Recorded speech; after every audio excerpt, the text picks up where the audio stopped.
So hello everyone and welcome back to Sports Today. We've seen a very thrilling, in fact we've seen two very thrilling matches in the FIFA World Cup today. We started off the day with a match that turned out to be a sleeper classic in many ways. Cameroon playing out a wonderful 3-3 draw.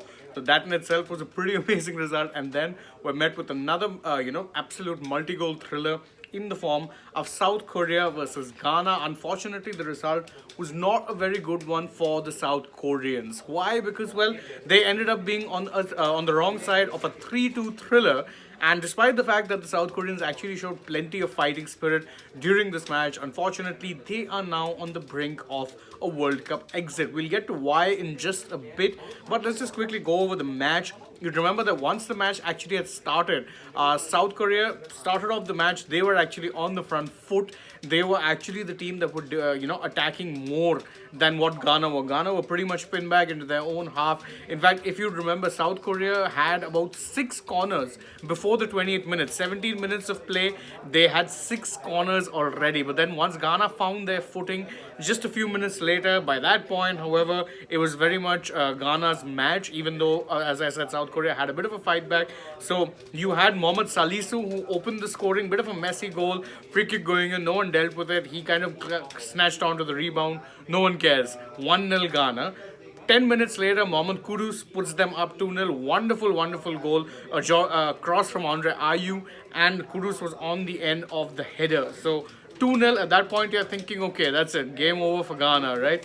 Not quite the case, because South Korea came out swinging in the second half, and it was in fact a double from Cho that ended up actually getting them back into the game. It was 2-2 at that point, but then what happened about 7 or 8 minutes later, Kudus got his second goal, and of course the third goal for Ghana, and that was all she wrote. It was actually a pretty intensely contested match. In fact, if you watch the match, you'd see that both teams were pretty much on the front foot throughout.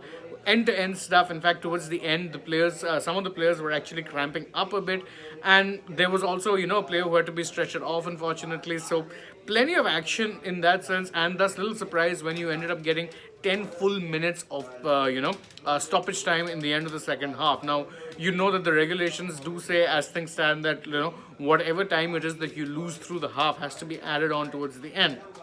So 10 minutes was kind of expected, especially considering a player had to be taken off. Plus also the player who suffered cramps. He was treated for about 4 minutes. So plenty of stoppage time as was expected.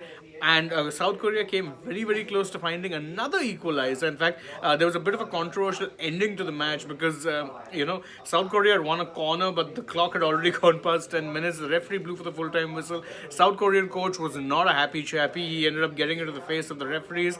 Ended up getting, was it a red card he got? The South Korea coach. There we go, thank you.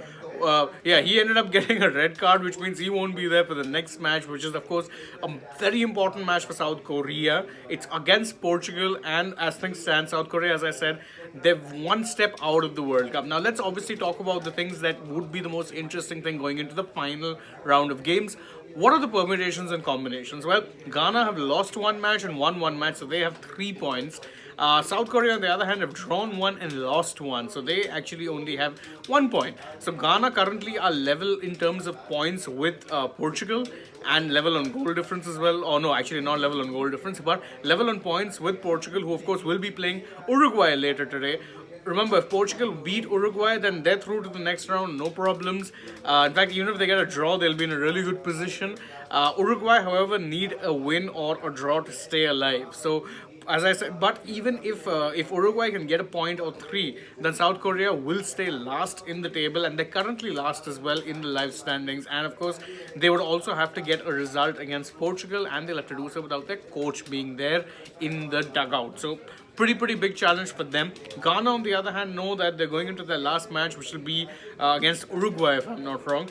They'll be facing Uruguay, knowing that a win or a draw, depending on, of course, how the match plays out, will be enough for Ghana to seal their spot. So as things stand, Portugal, Ghana do seem like the favorites, but I'm not going to say anything yet because again, Portugal and Uruguay still have their match to play. So depending on how that one goes, we'll be able to make a judgment call. So stay with us. That match is of course going to be happening later today. We'll be bringing you the updates from that, and of course the more interesting breaking news or quirky stats information, whatever it is you want. Stay tuned to Sports Today for all of that. I'm ending this live right now, but thank you guys so much for joining us. Again, don't forget to like, share, subscribe, leave us a comment, subscribe to the channel, tap that bell icon, and of course follow us on Twitter, Instagram, and Facebook. Last but not least, don't forget to download the AajTak app. You can get all of the FIFA World Cup highlights, whether it be goal by goal, whether it be full match highlights, all of them free of cost on the app. And you can also get highlights for the India-New Zealand series as well as the Abu Dhabi T10 League, which is currently ongoing. So what are you waiting for? Download the app. Thank you all once again for joining us. Stay tuned with us as we bring you more from the world of the FIFA World Cup. But for now, goodbye.